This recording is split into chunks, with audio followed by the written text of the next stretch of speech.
Of course, Muguk knew what he did would cause a backlash. However, he didn't expect it to come from within. About 30 Nirvana Pavilion investigators gathered to show their opposition against Yang Ho's arrest. The person who led this matter was Gok Mi-young, the most senior special investigator. He pleaded that he should have gone to look for Muguk at his office, but there were too many people, and they decided to gather in front of the pavilion instead. When Muguk asked, the leader of the opposition gathered to talk regarding Muguk's plan to reopen the investigation that had already been ruled innocent. What they were worried about was that by doing that, Muguk would crush the morale and authority that the investigators had. Muguk then asked the investigators behind Gok Mi-young. In unison, they loudly said yes to the question. Standing his ground, Muguk stated that he thought differently.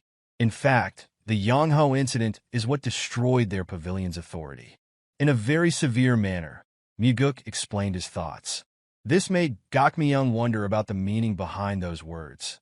So Muguk mentioned how Yang Ho confessed his crimes in front of everyone else before he was arrested. Gok Mi-young confirmed that he already knew that. Yet, Muguk wondered why they were here then. Gok Mi-young clarified that what they were talking about now was the reopening of an investigation that had been closed. Muguk could guess that it was a matter of principle.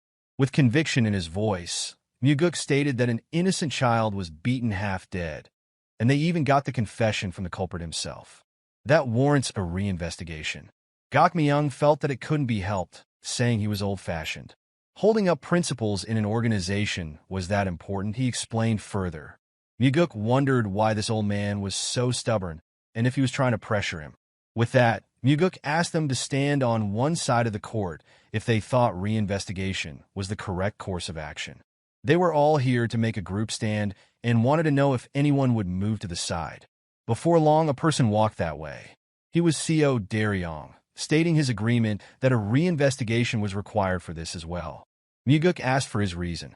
Daryong thought the investigation was insufficient. They also couldn't deny the possibility that there could be external influence involved here. Muguk agreed with what Daryong said, so he asked what the others thought. Another person came forward, accompanied by his partners. He was Iko, the one who got injured in the demonic dragon court investigation.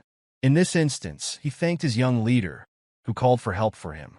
However, there were still an overwhelming number of people standing on Gok Mi-young's side. Muguk then called out to investigator Manhwa.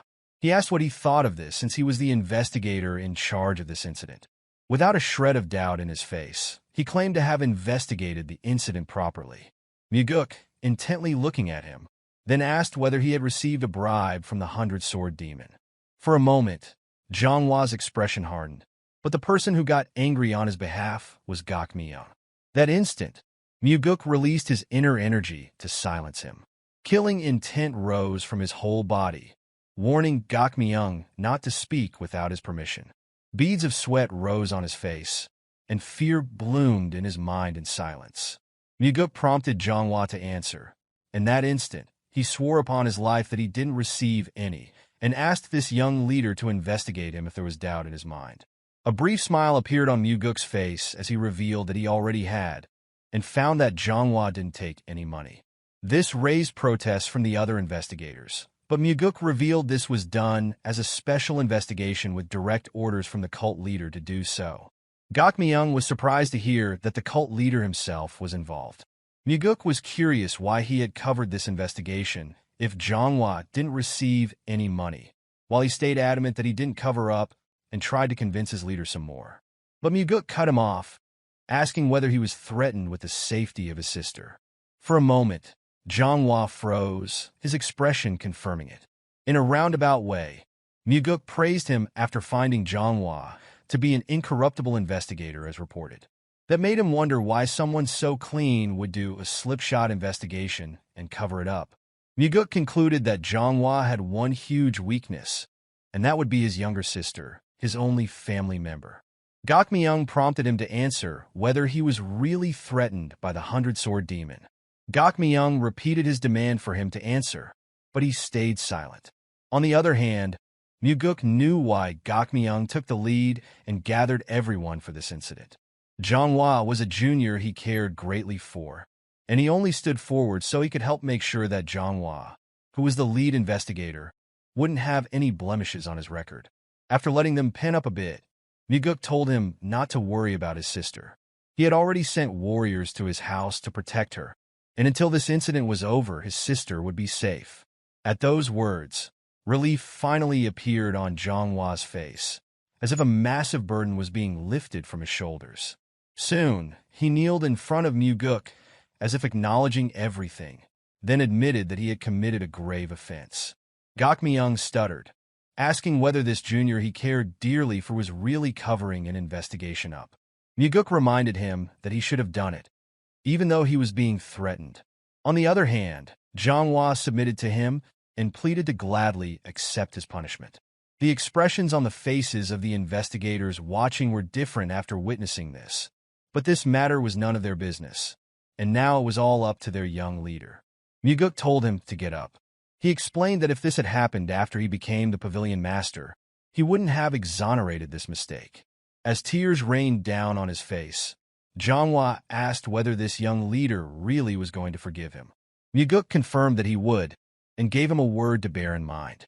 Muguk was the one who exonerated him. The incorruptible life Zhonghua had lived was the reason that he was forgiven. That incorruptible life he had lived no longer existed due to this incident, and Muguk wanted him to start again to build that life up. Zhonghua was deeply touched because even he didn't know if he could forgive himself.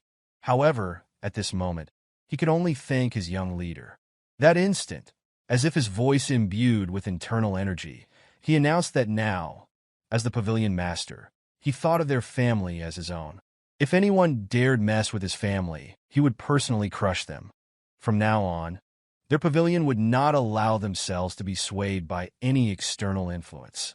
In return, he promises he shall not allow anyone to get away with messing with them, just as he has this time. He reminds them that if they receive a threat and they tell him about it, he will definitely protect their family. If this young look of his appears to be untrustworthy to them, then they shall believe in the cult leader. He pleads to beg his father's help if his own is not enough. With that in mind, Muguk wants them to know the work that they do. He will make sure they can do it with their heads held high. Only when they are sure that they and their family are safe, that's when the Nirvana Pavilion will run as it was meant to. No matter who it is, if they dare to commit a crime, then he believed they should be punished.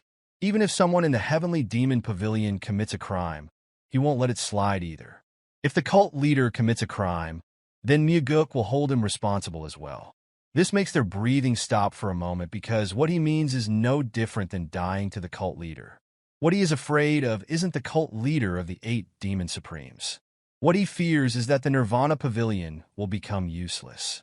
When they can't protect those that they're supposed to protect, those who are supposed to be punished walk away scot-free while smiling, and they are unable to do anything to them. Out of nowhere, a soft voice can be heard among the investigators. She claims to know she is late in saying this, but she wishes to follow the wishes of her new pavilion master. Daryong blushes the moment he looks at her. She is Jo Hyang, the first person to step forward after hearing what Muguk said. That was the beginning. One after another, the investigator walked to his side. Some are sincere, while others come reluctantly due to the atmosphere. It doesn't matter for Muguk. What is important now is that they all move in one direction. The only one left is Gokmyung. He came here with cause and momentum, but all of them are gone now. He wants to be on this young leader's side, but his pride is holding him. Muguk pleads to him, saying what he said earlier is sincere, and he needs Gokmyung's experience and assistance in order to make his resolve into reality. Muguk reaches out to Gokmyung first, and the old man holds his hand, signifying that he will help him in his path, as he is thanking Muguk for this. Right after, Muguk gives his order to Daryong to go with the enforcement warriors and arrest Yongtae, the 100-sword demon, the father of Yongho. Gokmyung explains that he won't just let himself be arrested, and he has 100-sword demons under him. Muguk simply tells him to do as he pleases, because he decided if he doesn't come, then he will charge him with mutiny. Before long, the man in question arrives before Muguk. Yongtae greets the young man before him as the young master, but Muguk tells him to address him as the pavilion master instead. Somehow, Yongtae is able to converse with respect toward the person far younger than him. as he mentions the mutiny charges and asks what the meaning of it is. Muguk reveals that is the only way to make him come here. So Yante apologizes for not immediately complying with the arrest. He explains there are many things they need to consider when they running an organization, and he has pride in front of his subordinates. Yante says this case wasn't meant to blow out of proportion initially. It all happened while kids were playing with one another. For the sake of appearance, Muguk agrees to what he said. Yante continues, saying he will need external help eventually, as he continues to run the Nirvana Pavilion, and he will also need a lot of funds.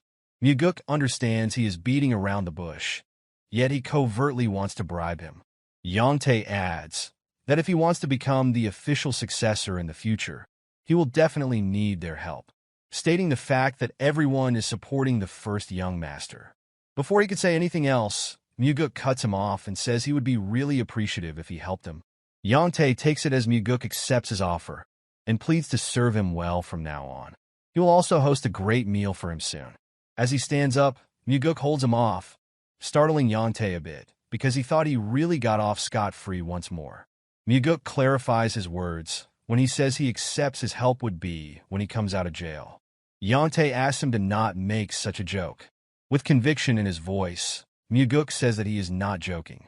They're talking about Yante threatening a family member of a Nirvana Pavilion investigator. In return, Yante claims to never made such a threat. But Muguk doesn't care about what he said, because he already received the testimony of the investigator who was being threatened. The rules of the cult determine that the testimonies of all warriors of the Nirvana Pavilion have a higher weight as compared to anyone else. That's a clause to protect the authority of the Nirvana Pavilion investigators. Muguk guessed he probably wouldn't know, since he also only came to know of it. This is because of people like him. There are many others who think they can just talk their way out as well. With that, Muguk offers a plea bargain. 10 years if Yante confesses, and if he doesn't, he will be sentenced to 20 years, emphasizing that's the end of the negotiation. This makes him wonder if the pavilion master has gone crazy. But Muguk simply claims if he has to be crazy, he will gladly do it. He thinks it would be hard to deal with people like him in a sane mind anyway. For always believing that power rules everything, Yante asks why exactly would Muguk do this. Muguk states his son almost beat his own friend to death. It wasn't just over one single fight. He bullied him every day for years. While as a father, he threatened to kill an investigator's family member to cover his son's crime. Muguk is mad over the fact that he still dares to ask why. Yante is mad, claiming that as the sword demons, they should be treated superior to those of lower status, before saying that Nirvana Pavilion has always closed its eyes to matters on this level up until now. Those are upsetting and frightening words, Muguk expressed. With him as the leader, that would not be the case anymore, he adds. Yante then speaks of the Demon Supreme, saying he will not stand idly by if he interferes with him. Muguk simply says that the Blood Heaven Sword Demon will do nothing. He did nothing when he cut his brother, and he would probably do nothing for him as well. That instant, Yante punches the table with anger boils up in his mind. Muguk provokes him whether he wants to threaten to kill his family as well. But he knows well who his father is. With that, Muguk gives him a few minutes to confess. He walks through the hall, leaving Yante screaming in his anger.